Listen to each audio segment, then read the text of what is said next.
Regional Director ng LTFRB diri sa Western Visayas. Attorney, good afternoon, si John Diaz sa diri sa Action Radio Bacolod. Good afternoon, Jan. Good afternoon man sa inyo tagpalamat. Attorney, thank you gid no for giving us an opportunity kay naga-monitor ang pila ka mga transport sector karon diri sa aton nga pagpangalagad. Attorney, again, no, it was PBBM mentioned April 10 nga wala extension ang April 30. But what was the final decision? May ara kita extension or until tomorrow na lang gid? The existing MC that it allows the consolidation is until April 30. Until today, we have not received any directive from our central office which changed that. So, butang balon ang deadline na April 30 stays. Okay. So meaning after subong wala pagid update dala lang kita until April 30 lang kita anay. Attorney, for example, no, may ari pa gyapon na admittedly may ara gid gyapon niya nga wala na pag-consolidate. Ano ang matabo sa ila, attorney? Kundi ang MC na nag-allow ng consolidation until April 30 also authorizes the unconsolidated traditional unit to continue operating until April 30. In other words, after April 30, if these unconsolidated traditional units remain to be unconsolidated, their provisional authority is terminated by April 30. So hindi na sila ka-biyahe. Okay. Hindi sila kabiyahe technically because wala sila sang document or prangkisa. Expired na ang ila provisional authority. Expired na. And amo to tani attorney provisional authority para maintindihan sa mga pasahero, amo to tani ang provisional authority ang nagahatag sila otoridad nga makabiyahe sa dalan. Amo ina kay ang sang wala pa ni ang mga extensions practica na sa unang ginawiyatan nila. Pero bangod kay nag-expire na tong mga prangkisa kag ginalaw ang ila padayon nga pag-operate, provisional authority na lang ang ginahatag. So amo na ang latest na provisional authority nga ginhatag sa mga non-consolidated provisional unit until April 30. Okay. Ang sa simple nga pulong ni, kung ikaw na diesel jeepney, wala ka na PA, kung nagbiyahe ka, mag-operate ang authority like LTFRB or LTO, kung maaktuhan ka nagabiyahe, dakpon ka gidya. Oo, kaya ang kahulugan sila, colorum operator ka na. And if colorum ka, attorney, anong pinaka-latest ganin natin? Anong mga penalties ni Dre? Ang wala man ang nagbago, ang JAO 2014-01, no? So may una sina nga kung madakpan ka, ang first thing that will be done is i-impound na yung unit. Tapos may penalty na nga 50,000 pesos. Kaya ang other penalties na hindi naman relevant kay ang ibang taging nga penalties na is cancellation of franchise. Practically wala ka naman yung franchise ang ginayatan. Ilabi na qualification.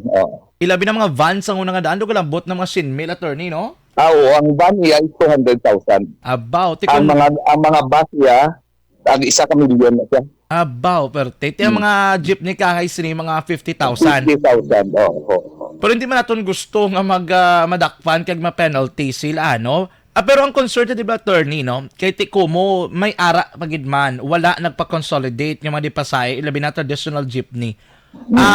Do we have sufficient number of consolidated modernized jeepney nga mga biyahe based on record? Kung modernized jeepney ang taga-basihan natin, ang LTFRB sa Bacolod nag-require nga 1,099 modernized jeepneys dapat ang magbiyahe. Sa subong of the 1,099, the 600 plus palang ang nadalagan. But aside from that, may na-consolidate yung traditional units, na-consolidate bugay na, nga mga 566. Okay. So, butang balon, you add this up, so sobra man siya sa 1,099. That is not counting the additional consolidations that are still coming until buwan. So meaning, ang makita natin sa dalanon starting May 1 if until tomorrow na gid man lang, still may combination pa modernized and traditional. Yes. Pero sa uligor, attorney, no, kung may magdugang nga modernized, mamat-amat naman ni dula ang traditional. Ang traditional.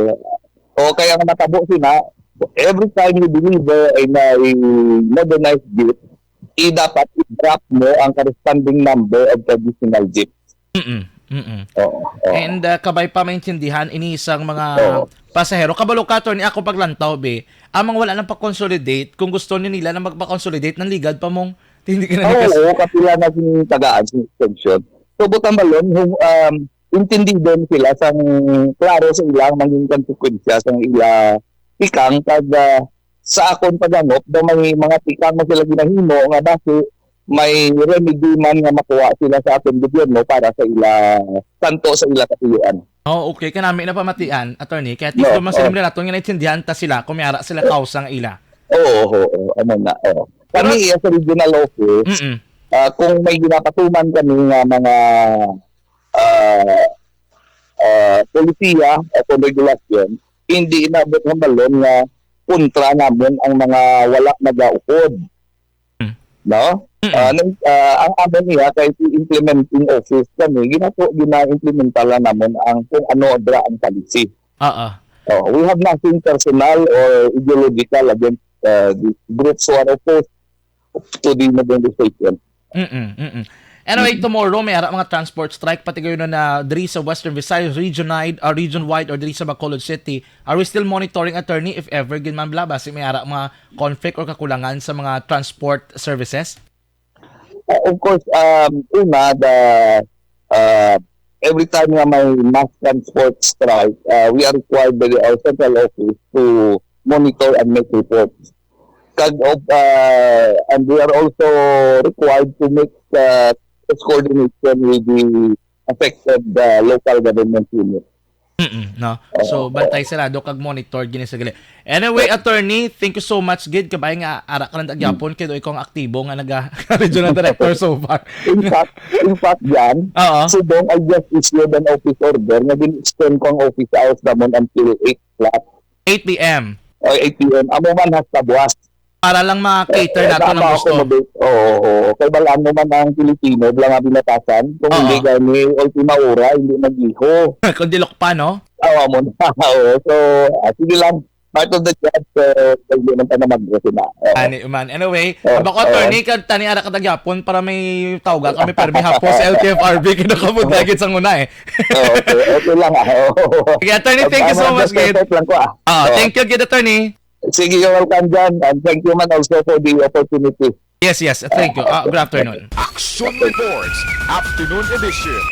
Attorney Salvador Altura, ang OIC Regional Director sa Land Transportation Franchising and Regulatory Board. Pero bisa na maka